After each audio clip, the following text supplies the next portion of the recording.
everyone, it's Allison. Welcome to my YouTube channel and another video. I really appreciate all of you tuning in. Today we're going to be creating patterns with stamps, and believe it or not, there are no die cuts on my card today. We're going to also be looking at a new product from the Simon Says Stamp Splendor Release, and if you haven't seen the release yet, there'll be a link below. It's an awesome release. So this is the stamp set that we're going to be using today. It's called Lots of Luck, and I'll pull it into screen better in a second here. This is a layering stamp set, and for the clovers, there are 3 stamps for each of the clovers. And there's a picture on the back of the packaging to show you what they look like when they're die cut. Now, we're not going to be using the dies because we're just going to be having a flat panel today. So here's my starting point. Whenever I try to come up with a pattern with stamps, I practice on copy paper. So that's what you're looking at right now. And I just used 2 different shades of gray ink.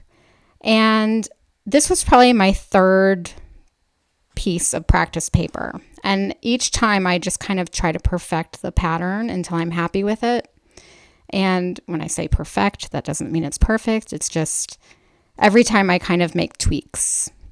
And so this is the final template that I'm going to be using. I'm pretty happy with how it looks. And I'm using my MISTI today and the grip mat, the waffle flower grip mat that fits inside the regular MISTI. I think it's 6.5 by 8.5.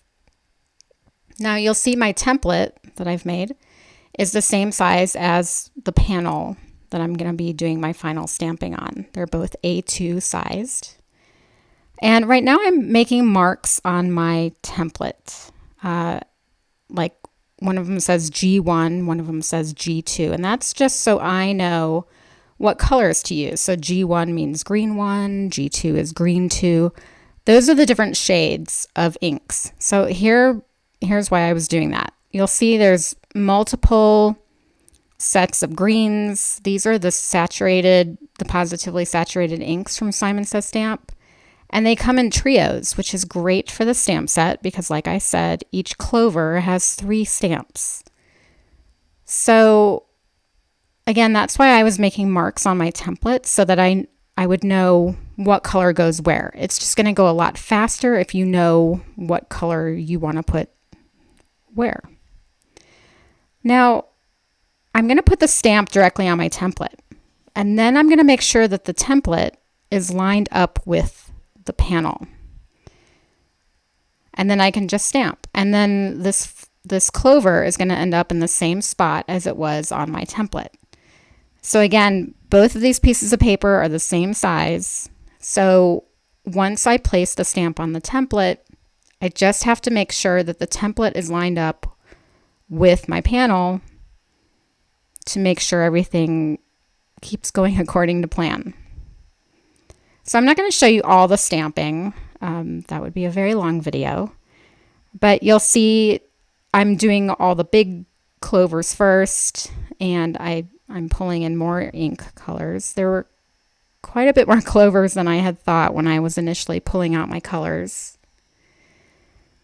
And now we're going to move on to the smaller clover. So again, I'm putting it onto my template and then lining my template up with the paper below it. And the paper below it is clinging to the grip mat this whole time. It is not moving. So I'm using the same colors for the small clovers as I did with the big ones. They're basically little duos of clovers. There's a big one and a little one, and they're both the same color.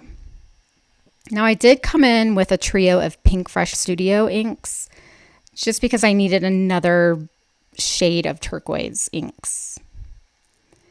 Now for the stems, I'm not using the template. I'm going rogue. The most important part was getting the spacing on the clovers. And so again, I'm just going rogue on these, but I will make sure when I stamp the stems on the other clovers that I try to get the same spacing or the same position in relation to the big clover. So it's not going to be perfect. I'm not a machine. But I'm doing my best to, make the pattern look purposeful.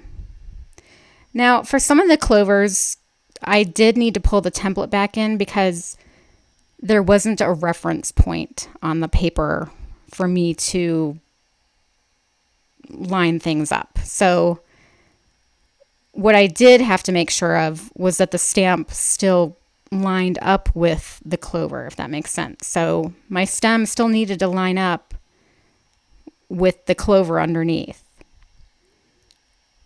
So here I am coming in with the second stamp, or the stem, for the big clover.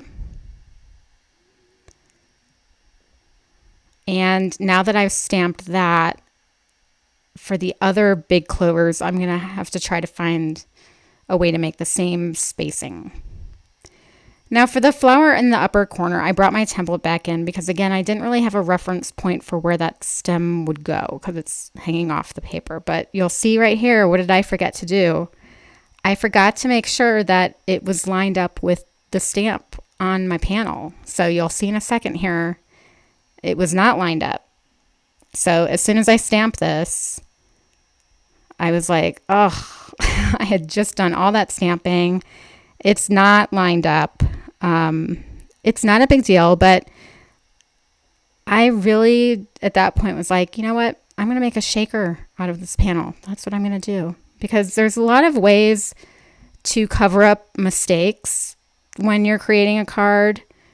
You can put a sentiment on the mistake. You can put a die cut on the mistake. You can add some embellishments. But since I was making a flat panel anyway, I decided, you know what, this is going to make a cool shaker card. Now I'm coming in with the third stamp, and I'm using my darkest shade, and that happened to be, again, part of that PinkFresh Studio trio. And here is that third stamp for the bigger clover. And it just makes such a difference. Now here I'm finished. And here's my panel. And I'm going to ultimately put it on a turquoise card base. And we're going to make a shaker. So I have this packaging. This was packaging from some cardstock that I had purchased. So I'm just cutting apart this packaging, and I'm cutting along the sides because that's where the packaging was connected. And now I'm just putting Scor-Tape on the back of my panel. So I'll put it around all four sides, just along the edges. And I am using 1/4 inch Scor-Tape. And once I have all that tape, I'm just going to put the piece of packaging on the bottom and pull the release tape off. And you'll see there's the packaging. I try to get it evenly spaced around the panel. And so you just pull the release tape off. And I'm just folding down the release tape on the sides just so it doesn't get in the way. And you just pull the packaging over the tape. And then you put it on the other side. And basically you just want to seal up this panel on 3 sides so that you can then put your shaker bits in. Now this is a flat shaker. Some call it an infinity shaker, a full panel shaker, whatever you want to call it. It is the easiest way to make a shaker card, but obviously you can't put big fat shaker bits in there. It's really best for flat shaker pieces. So I am just putting in some very small, clear, those really teeny tiny stars. For the majority of it, I'm using my sparkling clear confetti mix from Pretty Pink Posh. And I use this all the time, so I actually had to come in with my new pack. I had just received a new package of this recently, so I'm going to dump that into my container where I keep all my embellishments. Well, this is just one of my containers. And now that I have the amount of confetti in there that I want, it's time to seal up the fourth side. So you'll see I cut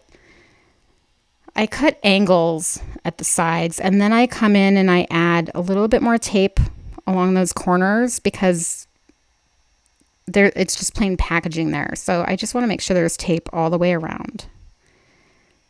And now I can put tape all the way around the back because now I have to adhere it to my card panel or my card base. So again, adhering it to a turquoise card base so you have that really pretty margin around the panel. And here I thought I was done, and I actually did finish the card. I was pretty happy with it. And it wasn't until later that I noticed, and maybe you noticed. Did you notice the purple flower? I totally forgot to put that third stamp on it. So, of course, me being me, I had to slash open that shaker, and I just took all the confetti out and saved it and stamped that purple layer. And then I just packaged it all back up. It was really easy. I'm just glad I did a flat shaker because if it had been a shaker with foam tape, that would have been a lot messier to try to deconstruct. So I am really pleased with the end result. And you'll see I white heat embossed a sentiment from the set onto black cardstock and just adhered it to the front. And I just think it's so colorful and happy, and I love the colors. So that is it for my card today.